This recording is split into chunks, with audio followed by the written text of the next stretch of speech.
Looking at the camera. Thank you for coming back for part 2. Doc's analysis on the game. Let's hear about I'm going to be harsh here, Mitch. Liam Anthony is a promising young footballer. Get harsh. However, he is typical of the modern-day accumulator. Needs to get more dangerous. That's not really that harsh, Doc. Oh, well, I thought it was quite harsh. I suppose it was. This is harsh. The Hawks are the epitome of terrible. That's harsh. Harsh but true. That's very harsh. Yeah. Anyway, it's something for Anthony to work on. I hate the Hawks. Anyway, the Roos. They may start to lose a few in a row. The Hawks have lost a few in a row, haven't they? Shut up about the Hawks. Anyway, not even the Hawks game. No, we hate the Hawks. The Crows continued their slow start to the season, taking 3 quarters to realise they're actually playing Richmond. Woke up and beat them by 50 points. To get a win. The Roos need Petrie more than a fat kid needs Jenny Craig. Okay. So Dennis Committee. Thank you very much. The Crows will win this one, I reckon. A little bit of an upset with a bit of doubt on that with the possible losses of Stiffy Johncock and Andrew McLeod. Recovered very well there. They're outsiders at 235 and the Roos are 160. Well, funnily enough, I actually think this game could be a good contest, although I really don't care. Both teams suit each other really well. Anyone's game. I'd like to see the Roos win, though. However, at 235 and with Tippett finding some form, and we know how good he is when he does find form, yeah, I'm going to have a little tipple on the Crows. Over to my favourite team now, Andy.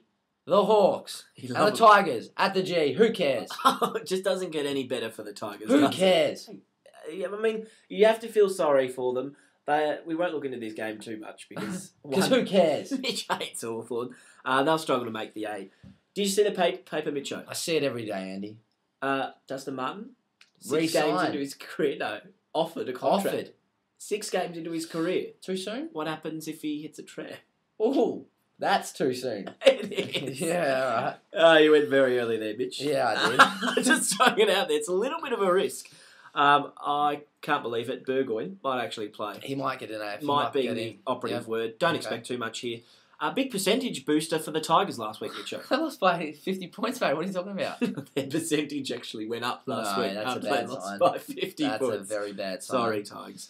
Buddy's back. Mitchell and Hooper, possibilities. Chance. Rough kicked a few last week. They should win fairly easily. That's why they're at $1.11. Dickie Bird would love that one. And Richmond at $5. Yeah, Sorry, David Shen. The Hawks should post their second win, but I don't think it'll be that comfortably. I've got Carlton and Port here, Doc, because I had to keep the Carlton game off you. He's been very excited, and I didn't know if he'd be able to contain that excitement and give an even analysis of the game. That, my viewers, is quite ridiculous because I am the epitome of professionalism. The picture of professionalism he is. He always has been. Anyway, they were very good, though, last week, Doc, your Blue Boys. 10 goals between them, the 3 little men, and I'll tell you what are you doing back there?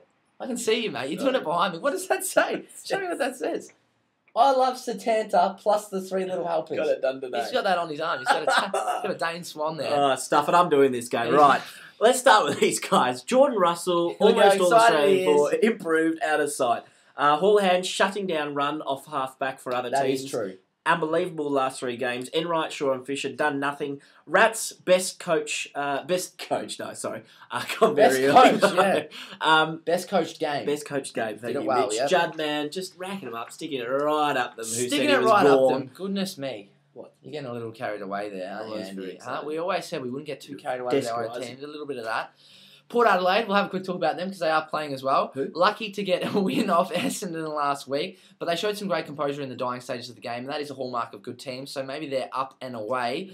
Daniel Pearce, becoming elite, ability to take clean possession and break away from the packs, second to none. It's in that Judd, Ablett sort of category. Yep. Westhoff finding form, Roden straight back into the swing of things. Speaking of Port Adelaide, just wanted to look at Carlton's big ruckman, the Saucehead and the Cruise. Unbelievable. Are you done week. Yet, mate? Get out. Get off it. Do I even need to get a tip from you for this one, Doc? I reckon Port by a couple of goals. That is professionalism. See that? He gets all his emotion out. Bang. He knows Port will win. Not biased at all. Unbiased. Stone cold. Cut professionalism. Close game for me. I'm going to go with you, Blue Boys. You've sold me on them, Andy. Either team at $1.90 if you want to have a go.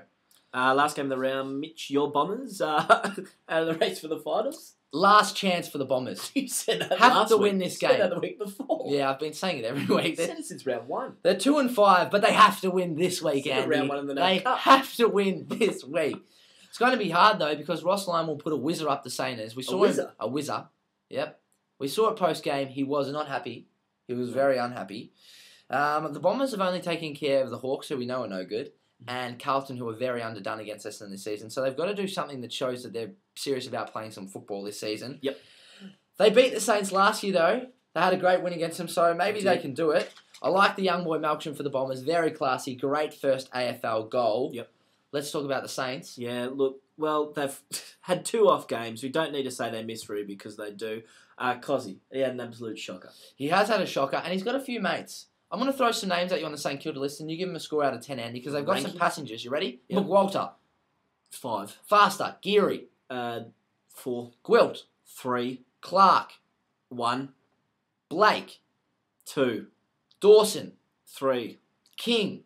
2 and declining. How many passengers have they got in that team? So Quite a many. few. And would any other AFL clubs be interested in those boys? Not the Blue Boys, mate. Not the Blue Boys. Saints 150, Essendon $3. I'd stay away from this one. Saints should win, but the Bombers are dangerous. Very up and down. Never know what you're going to Speaking get. of dangerous, Dangerous it's time. Mitch. Posty's done his ankle this week. Ooh, has he? Just too much pressure. Well, in that the case, sack over, too much pressure. I've drawn a picture this week. Oh yeah, this week. Have you? I thought you drew them every week. No, this week I've drawn one. Check this out. Hold on. Send it in yourself. I've got to save the last bit. Okay, right. Guess who that is? Only the best drawing you'll ever see of President Obama. Right, yeah. One of his advisors is saying to him, Mr. President, next we'll be talking to the famous AFL footballer, Harry O'Brien from Collingwood. Yes. And he says, oh, rats, you know I said I wanted to talk to my favourite, the big Satanta. He's got the same tat as you, Andy. Say what? They're twins. Who would have thought? We'll see you next week, punters.